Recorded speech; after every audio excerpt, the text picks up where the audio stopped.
Let's get weird, buddy. Let's get weird. Guys, where are we? Well, if there's a bright center to the universe, you're on the planet that it's farthest from. Welcome to the Outer Rim. Enjoy your stay.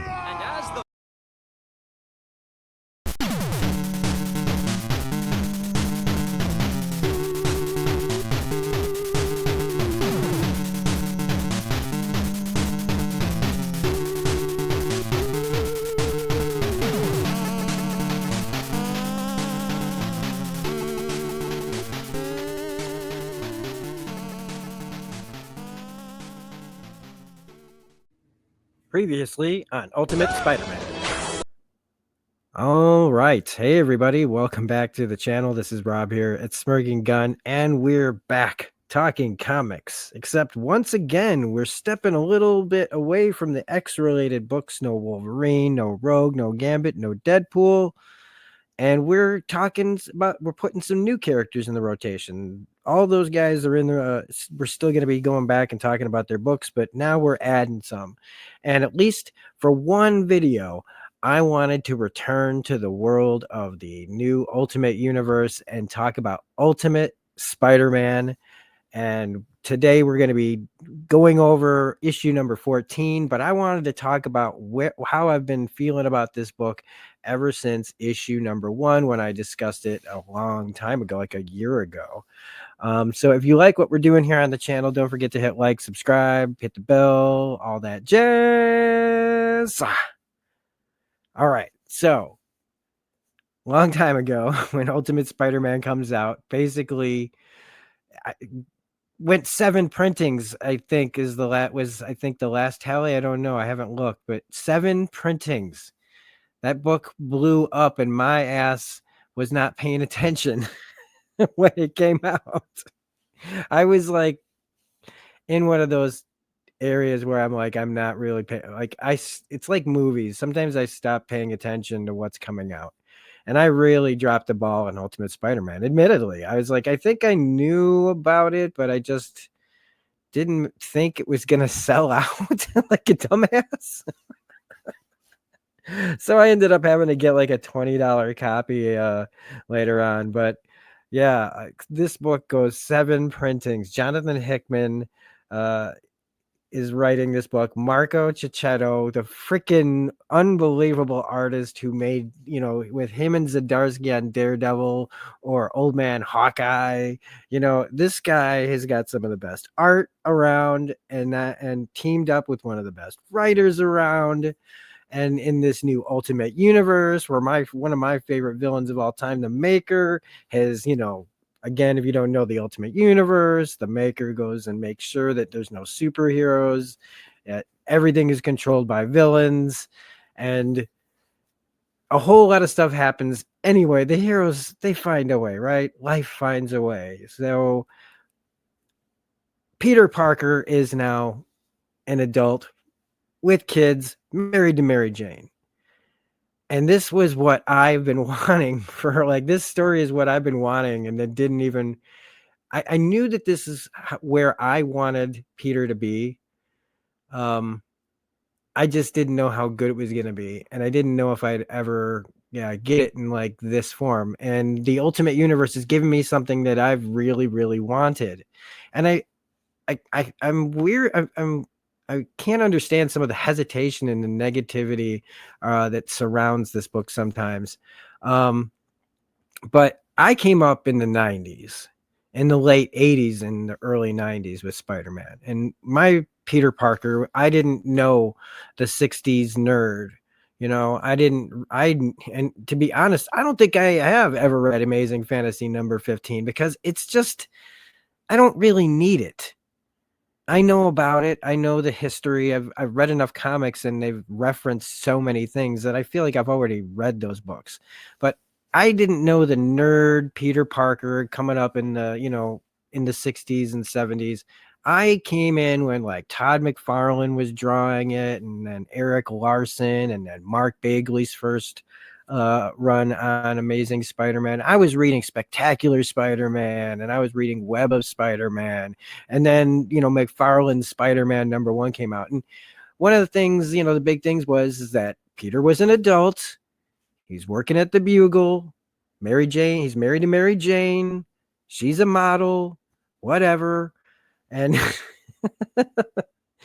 and he was having grown-up adventures. They didn't have kids, but everybody was growing up, and I was growing up. I was like 15, 16, and this was just where I knew him. And then after I got out of comics in the mid to late 90s, the Clone Saga and everything was, Maximum Carnage, and I liked, all the symbiote stuff, but then came Ben Reilly and all that, like I said, the clone stuff and everything. And I was out before then. And years and years and years of lore later, like I've Spider-Man's like one of the only books that after I came back into comics in 2016, I didn't do a lot of deep diving because I just liked what I had read. And I honestly had kind of stopped reading a lot of the Spider-Man books near the time, and I wasn't enjoying them as much, I guess I want to say too. Back when I was about to quit comics like I said, in the mid to late 90s. So I just have this like kind of memory in a bubble, you know what I mean? Like just trapped there in my own little nostalgia. When I came back to comics, I was reading all the Amazing Spider-Man. I kept going into it, and I was reading Amazing Spider-Man when I wasn't enjoying it. I was being a completionist. I still loved, I wanted the books to be good. So I kept reading, hoping the next thing would, grab me. And I'm not saying they were absolutely awful or anything. It's just, it just wasn't hitting me the way it used to, and I finally got out and I stopped reading Spider-Man. And that kind of bummed me out, man, because it's like Spider-Man's like one of the most popular characters in the world. And I've loved this character one of the first books I got was when I went to the store was a Fantastic Four issue, an Amazing Spider-Man number. It was the one where he fights Magneto and he has the cosmic powers and shit. And I was like, Spider-Man's fighting Magneto? Oh my God. It was like, how could I not buy that book? Like the first time you walk into a comic book shop and you see that image, I grabbed that so fast, man. And anyway, so like I said, I've been missing something. For me, the Spider-Man stories have been missing something. And this reimagining that Hickman has done of Peter getting his powers later in life, and that an event happens in this universe where Aunt May dies instead of Uncle Ben. And there was a amazing fantasy book a little while ago where in that reality, Ben Parker was in this crazy place that Peter ends up. So it was the first time that I'd seen them bring Ben Parker back. I think they might have done it some other time. I can't remember. Again, I've got a big chunk of I've got like 20 years missing of a lot of Spider-Man lore. So I don't know if they ever brought Ben Parker back before then or not. I know there was like stuff with Peter's parents in the 90s that they used for I think it was the Amazing Spider-Man series movies. But anyway, in this world, Ben Parker and J. Jonah Jameson are both fired. Basically, one gets fired, one quits, I believe, and then they start their own newspaper together. And Ben Parker and J. Jonah Jameson together is like, to me, it's like, what if Walter Matthau and Jack Lemmon were like these guys? I don't know. That's what I was kind of thinking. They have kind of the grumpy old men, but not like they hate each other. They love each other. Like it's crazy that we get to see this side of J. Jonah Jameson when he's teamed up with Ben Parker. He is such a different person. It's like he's still J. Jonah Jameson, but he is just a better character in so many ways.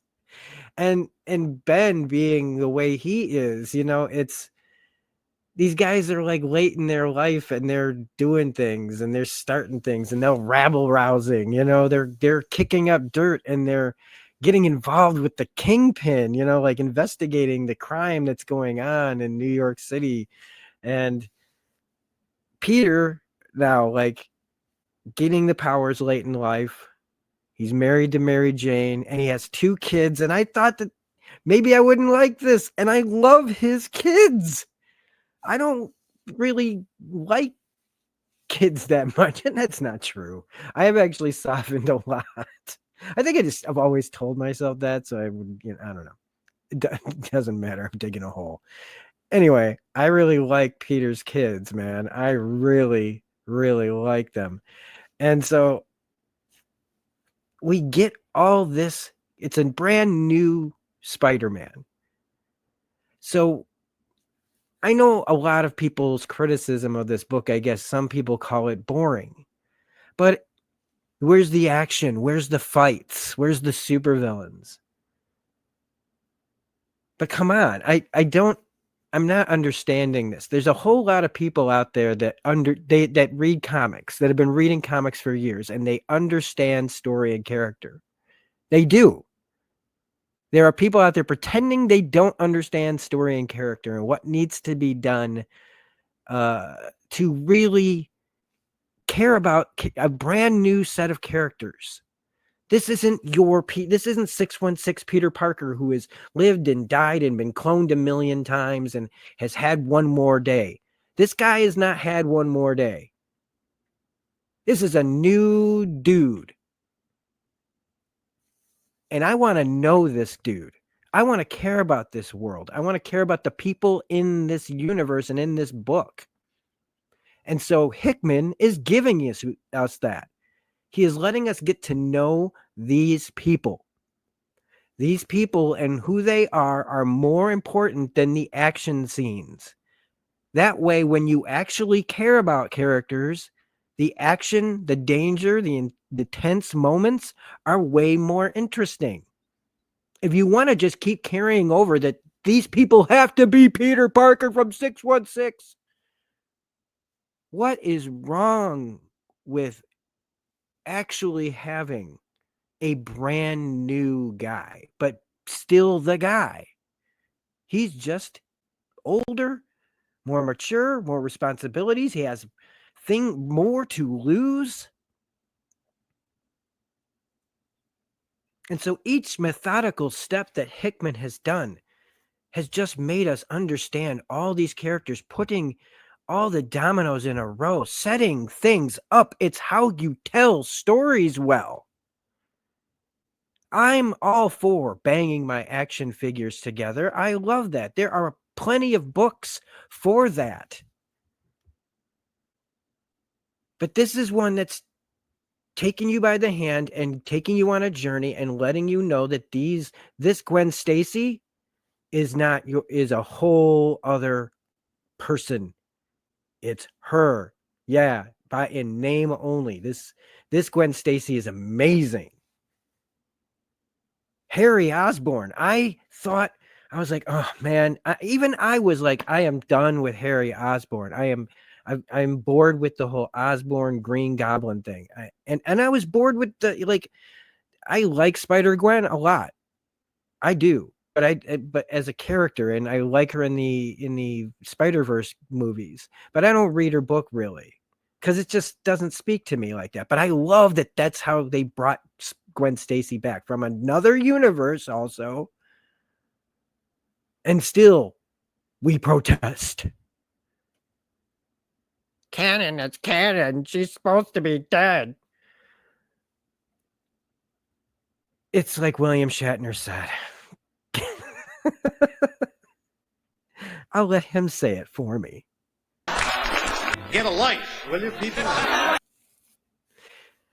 Okay.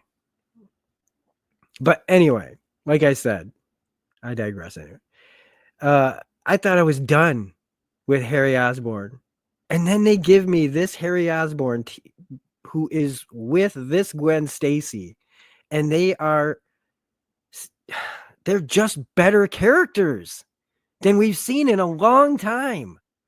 They're finally different, but still them.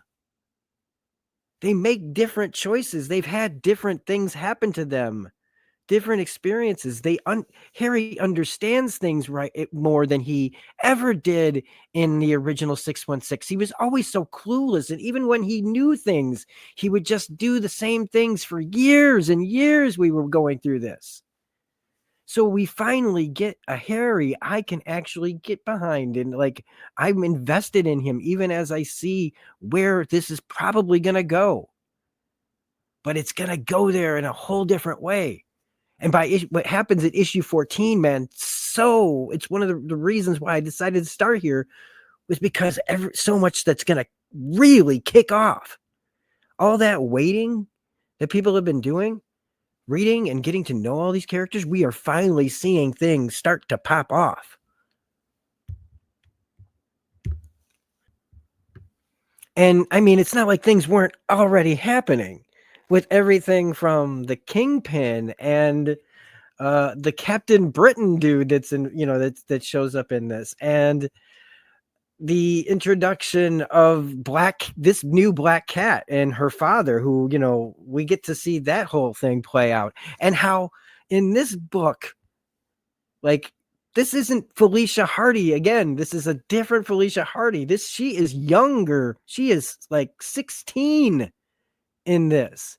Peter, this is not her relationship, has nothing to do with Peter in this. She meets his son. And I was like, oh my God, this is really interesting. And we're going to get into all of it because I'm still talking. I'm still catching up. So I hope you don't mind that I'm going to be, talking a little bit more before I get to actually talking about the book. Cause I got some catching up. I got some talking to do. The new creation of a different, the Sinister Six. But again, these people are not quite the same. Now I'll give you Craven's Craven for the most part. But you got Mole Man in here, and I'm loving that. You got Mysterio acting very I don't know. This Mysterio has got me intrigued.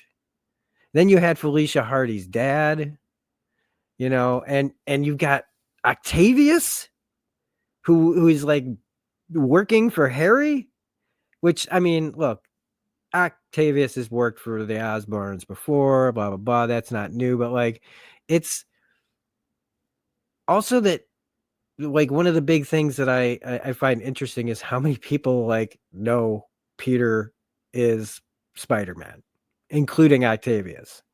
Now, I was gonna get like, oh, that's kind of dumb, but it makes sense to me for the story that this guy, again, he's not used to any of this. He's coming to Harry for help. So as far as he knows, secrets are safe. But then it's when Craven happens, and that's when reality is finally setting in, that what he's been doing is, very dangerous to the people around him. And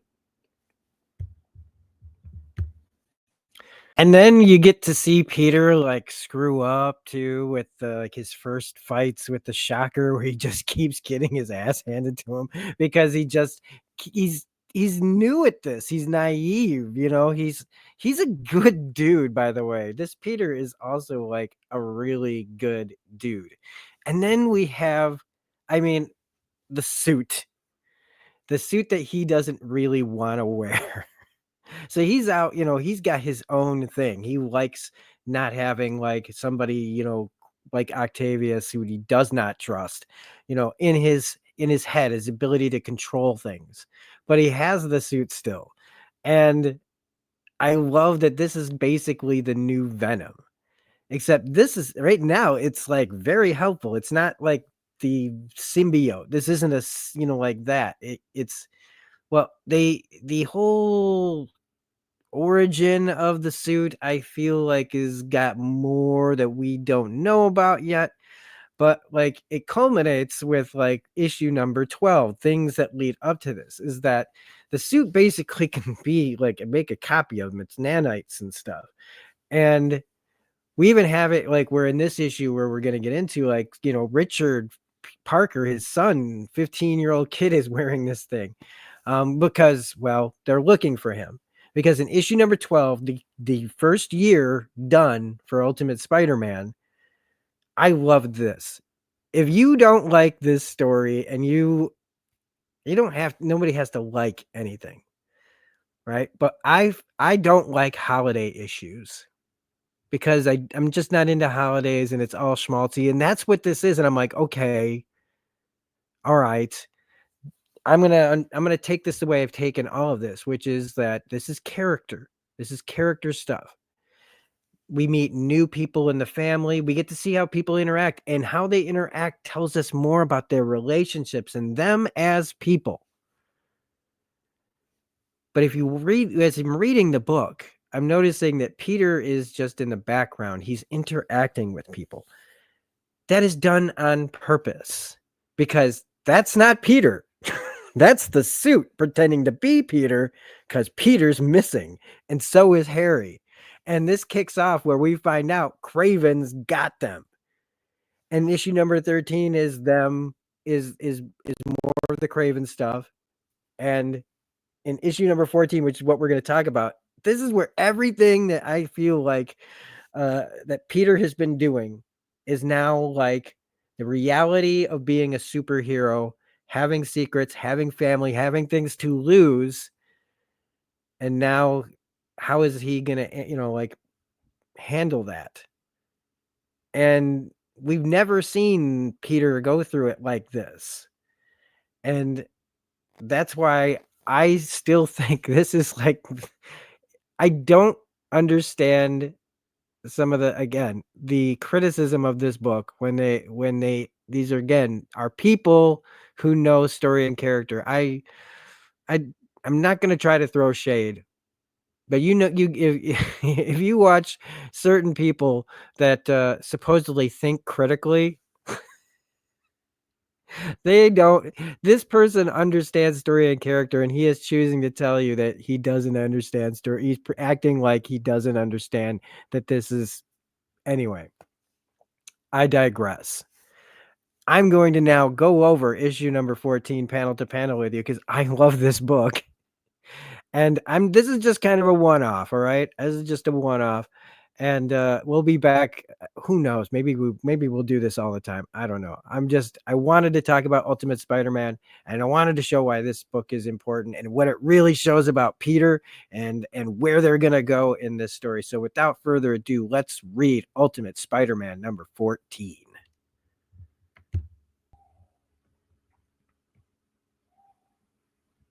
All right. Ultimate Spider-Man number 14 by Jonathan Hickman, Marco Cicchetto, and Wilson. And yeah, it should also be pointed out that the art in this book has been dope from day one. And even when I think Cicchetto wasn't on an issue or two, it happened on Daredevil too. And it doesn't matter. The story shined through all of that. 20 years ago, the Maker prevented a radioactive spider from biting a young Peter Parker. He likewise prevented the creation of any other superheroes and formed a secret council to rule the world from the shadows.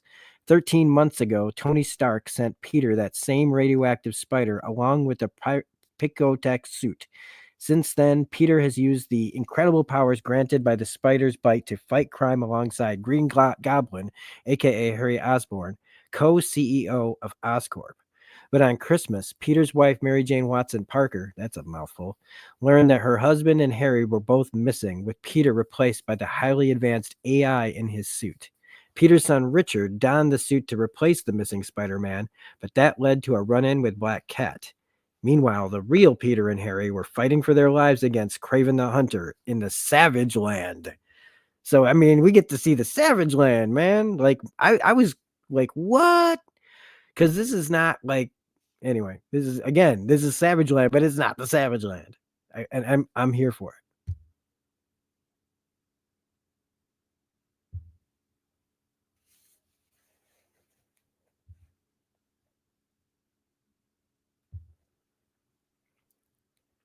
February.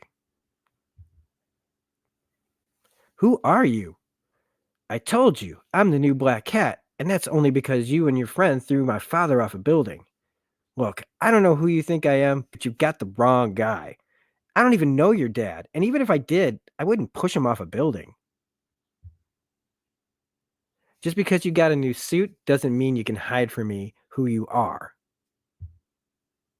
and what you did. Woof, that was close. And I feel like you're not listening to me. I feel like you're lying because I know you are Spider-Man. I'm telling you that you have the wrong. You know what? Never mind. I'll just show you. I'm not Spider-Man. Wait, you look. How old are you? I'm 15 and a half. How old are you? Almost 17. So 16 and a half. You're really not Spider-Man, are you? Yeah, I said that exactly the way I was supposed to. I was direct, I was emphatic, I projected, my enunciation was clear, and I used declarative sentences. Ah, you read a lot of books, don't you? A few. I'm Richard. I'm Felicia. I love the way he draws her hair. February 1st, 5 miles from the edge of the Savage Land. Craven knows about MJ and the kids.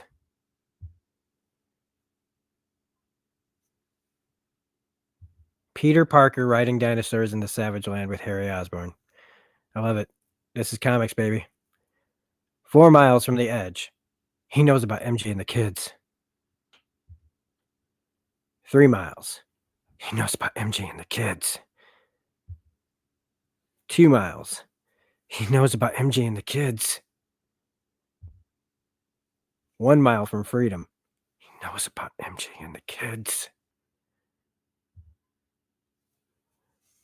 I'm worried we're lost. Peter?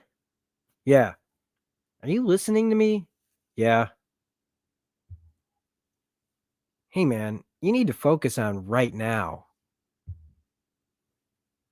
You need to focus on that and nothing else because we have to succeed in this before we can do anything about what's out there. And you need to come to grips with what has to happen. Don't tell me what I have to do, Harry. I know what I have to do. And I know in what order. We have to escape first, then hide our families. Then you suit up and we take care of business. And then what? Do you really think you're going to be able to hide from these people forever? Like you said, let's focus on the now. I'll worry about it later if we get the chance. Blam! Ah!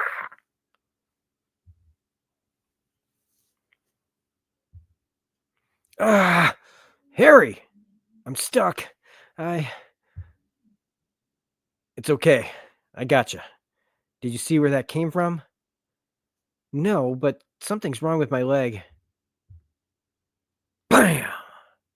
Get down!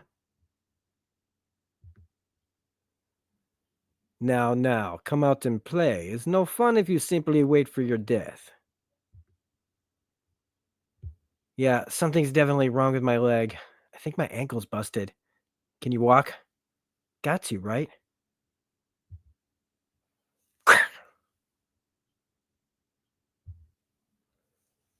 We've got to get to the cover in the jungle. It's not far. Can you make it? I'll make it. Okay. I'll distract him. Then you run for it. Distract him? Peter, what are you?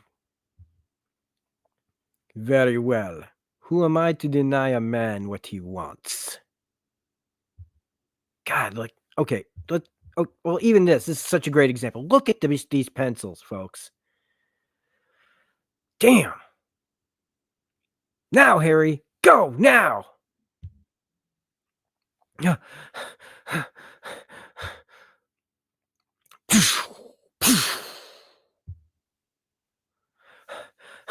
That was really dumb, Peter. I think I can sense when he's about to shoot at me before he does. And what's good is what works. So let's not overthink it. We need to keep moving. I'm I'm not sure I can make it. I'm just going to slow you down. Well, I'm not leaving you behind, Harry, and you don't want me to, so cut that out.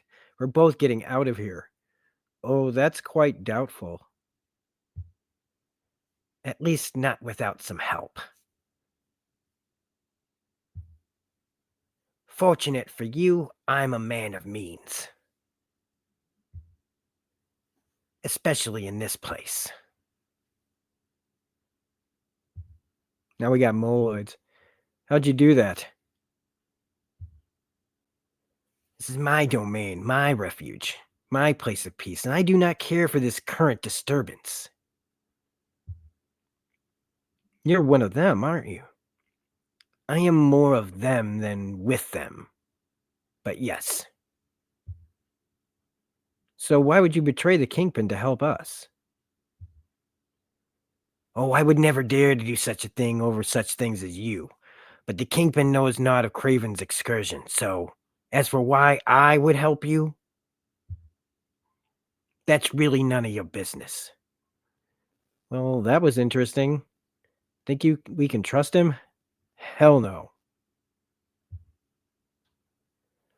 Good luck, young heroes, but I fear that you are almost... what are you doing here? Just observing this dangerous game you're playing. It's surprising. How delightful. I never should have told you we had them, and I certainly should not have told you that they were here. But you did, and any regrets you have, I promise, are pure folly. You did the right thing, and I will not forget it. Bah!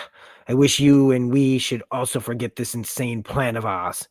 The closer we get to our day of action, the more I fear it will be the end of us, both. Is there no fear in you at all? I don't see how. Gone, and without a whisper. And this is why I'm afraid when the time comes, will you disappear when I need you most? I think you just might.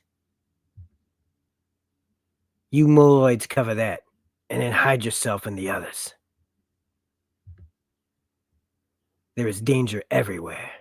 Predators are loose in this jungle. Craven comes to the Savage Land a lot.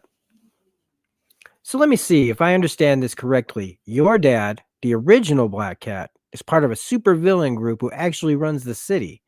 But he got hurt, and instead of losing his territory, he enlisted you, who he's been secretly training for years, to take his place, sort of. Yeah, that's basically it. And you think that somehow you're technically not a supervillain. Exactly. I'm not. Okay. You know I didn't ask for this. I'm doing the best I can. An hour ago, you tried to beat up a 15-year-old. Hey, 15 and a half. Big difference. Okay, that we can agree on. I was just mad about the position I've been put in. I feel so powerless and I wanted to take it out on someone. Sorry. You don't have to be. I'm glad we met, no matter how weird it was. So my dad's a supervillain. What's yours do? Careful, Richard. I'd love to tell you, but I'm a superhero, and that means I'm supposed to protect the identities of the people close to me. Well,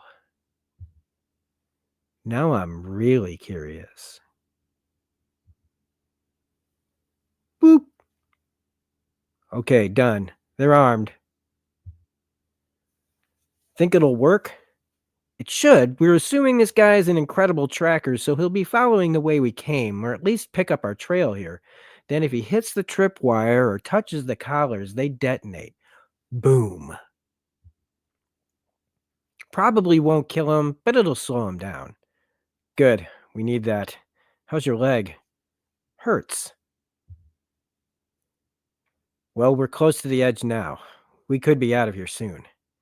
I still say we should stay and fight this guy, put an end to the problem, cut it off at the source. We've talked about this. MJ, the kids, Gwen, they're just out there unprotected with no idea what might be coming for them. What?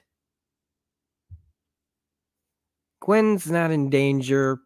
Probably not anyway. What are you talking about? You heard of ransom insurance. Like, if someone kidnapped me, the insurance company would make sure the kidnappers are paid off if I'm returned. It ensures that things don't get out of hand. Okay, I don't get it. Gwen and I have an elevated version of that. Danger liability. If something happens to either of us, not only does someone try to resolve it, but the other person gets an extreme level of security.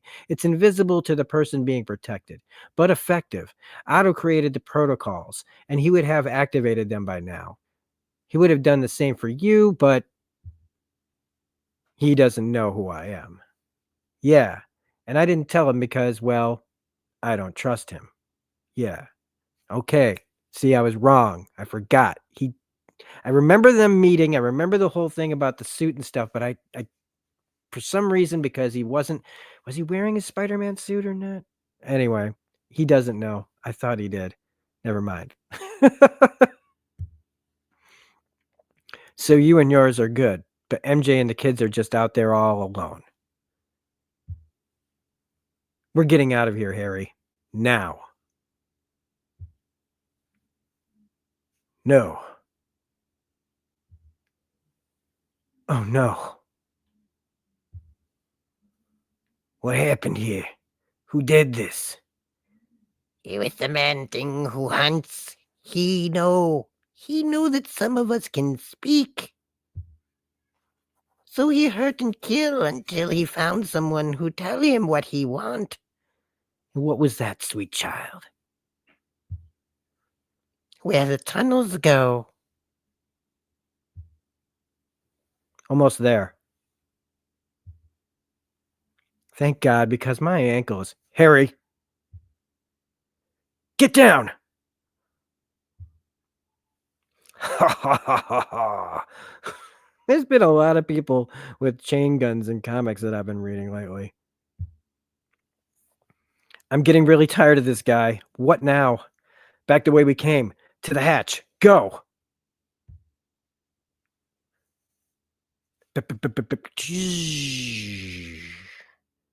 You're out. I have as many guns as there are ways to hunt my prey. Don't you see? I have hunted everything and never failed to catch them. There is nowhere you can run. So running will not save you. I guess I should stop then, right? Do it, Harry. No. Ba-boom! It's been some time since I've truly been tested. That was a good trap, but it wasn't enough. And I can tell you that you have never hunted. Haven't you heard the saying? There is nothing more dangerous than a wounded animal. Oh.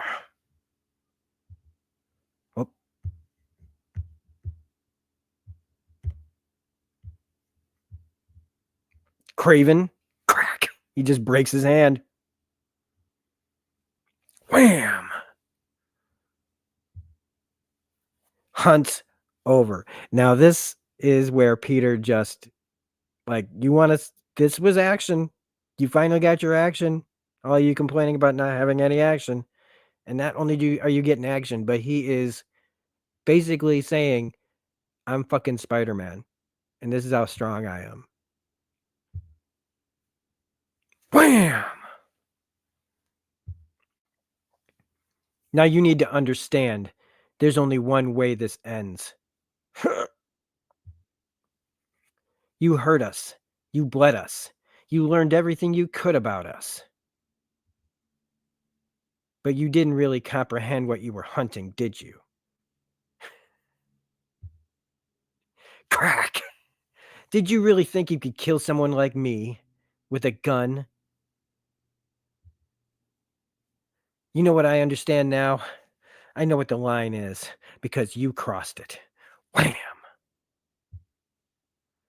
No one goes after my family. No one. Wham! Do it, Peter. Finish him. You have to.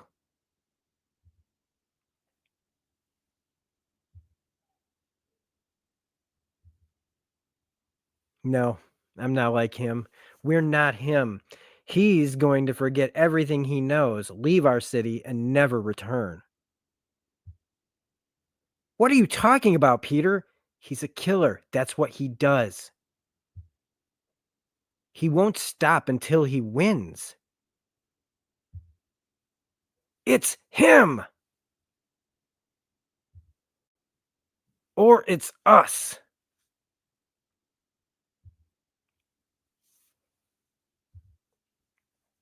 Bam! Ah! What? You shot? I didn't feel any danger. Why didn't I feel any?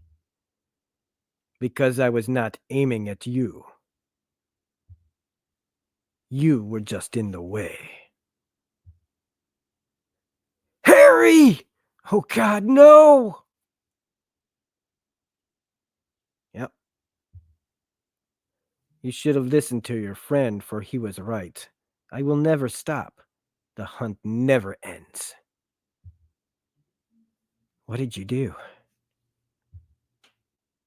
What did you do? Well, this is quite the dilemma, isn't it? Normally we would be enemies as our allegiances demand, but in this moment that is not the case, because I'm more interested in him than you, hero, for I have plans. But should he die, should you choose to continue beating him to death, then his end would mean my full attention would turn onto you. So I have to ask, is that what you really want? He killed my friend. This is just a weird, like, what is his game? Because clearly, right, we're supposed to believe Harry's dead, but Mysterio's there. He's got Harry. He's done something to him to make Peter think that Harry's gone. And this right away is going to, well, we'll get into that then. And like your friend said, he's a killer, and that's what killers do. So you have to wonder, if he is so good at it, what makes you think your loved ones are safe? How do you know he has not already sent someone to visit them? Honestly, what makes you think they are all still alive at all? What do you know? Me personally, I have no idea. But I do think you should run home now, Peter Parker. You couldn't save your friend, but perhaps you can still save them. Later. MJ. Peter? Peter! Thank God. Where have you been? Why haven't you? Peter, where have you been? Do you have any idea how worried we all were? I'm sorry. Do you know how worried I was? How could you just disappear like that? How could you do that and not? Oh my God. You're bleeding, Peter. There's blood every. Why are you bleeding? Harry's gone. What? Harry's dead. I couldn't save him. Oh no, how did he? Why would someone. Peter, what's happened? It's. It's. They know. They know who we are, who we really are. They know about you. They know about the kids, our names, where we live. They know everything. You're scaring me. I'm scared. I know. I'm sorry. I'm so sorry. Peter, what now?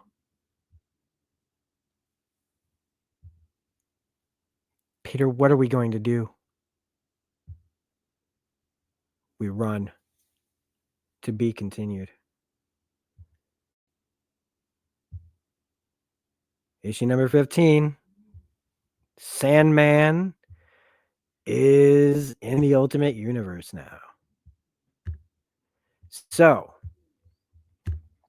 that is Ultimate Spider-Man number 14. And like I said, yes, clearly Peter had to leave Harry there thinking he's dead. Harry's not dead. I have a feeling like, okay, so this is how the story feels like it's being set up. Is that whatever is going to happen, Harry's going to be mad at Peter for leaving him there.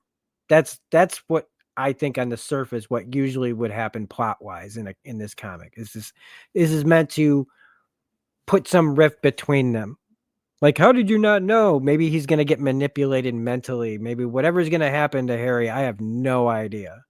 But this is going to that moment changes everything. Mysterio shows up, and he, for a really long time, up until like, the Old Man Logan thing, he really was just this, like, I'm sure when the idea first came out, it was like really cool. And there have been some amazing artists to do great, cool things with Mysterio. Mysterio's design is amazing. I can't wait to someday get my Mysterio statue out of storage and put it somewhere. Because I do like the idea of the character and just the theatrics of it all. But he's pretty much a buffoon. But with the right writers, he's done some pretty fucked up things. And this is just another one of them. And this Mysterio, I don't know. He does not feel like the Mysterio who tricked Logan into believing that he killed the X-Men, or he was killing all the villains and he was really killing the X-Men. So I feel like this guy is more on that Mysterio's level than the Mysterio. What I kind of need to reverse that. He's not the Mysterio that I've grown up with, which is kind of like he's a kind of a joke. But the Mysterio from Old Man Logan, I think no, he was considered a joke too, wasn't he? I think. So what if we finally have a Mysterio that ain't no joke? That's the possibility. That's where I'm thinking we're going. But again, what kind of rift is this going to cause for Peter? And then the whole thing with Felicia and Richard, that's a whole new way to go about that relationship. Will Richard end up wearing that suit? And will that be how like Venom's created, or this universe's Venom's created? And we got Sandman coming up next issue. We've got all kinds of things going on behind the scenes. Kingpin didn't know about this whole thing. Mole Man's already caught his own deals.